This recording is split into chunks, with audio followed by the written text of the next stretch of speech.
मित्राच्या लग्नात गेलो आणि मित्राला असं काही पोरांनी उचलून घेतलं की त्याला शेवटी हारच घालता नाही आला. तर आज होतं लहानपणापासून सोबत असणाऱ्या माझ्या मित्राचं लग्न आणि या लग्नात खूप मजा करायची असं आमच्या गँगने ठरवलं. लग्नाला जाण्यासाठी वराडाच्या गाड्या पण होत्या, पण आमची गँग म्हणली गाडीवरच जायचं आणि हवा करायची. त्यांना म्हणले चला गाडीवर आणि खा उन्हाची चटके.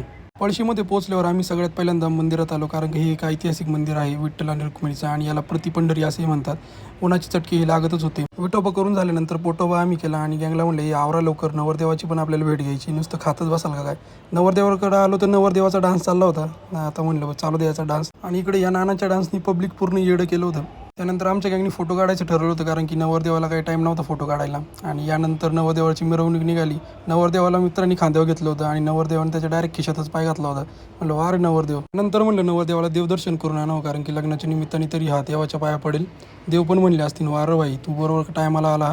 यानंतर नवरदेवाला सजवण्याचा कार्यक्रम चालू झाला. तो मेकअप कपडे वगैरे सगळं मस्तपैकी नवरदेवाने परिधान केलं. यानंतर आला आमचा फेवरेट पार्ट, तो म्हणजे नाचायचा. आम्ही सगळ्यांनी नवरदेवासोबत नाचून घेतलं आणि आमची गँग नाचायला एवढी येडी आहे त्यांनी वरात डान्सच चालू केला आणि नवरदेवाला थेट डीजेवर पोहोचवला.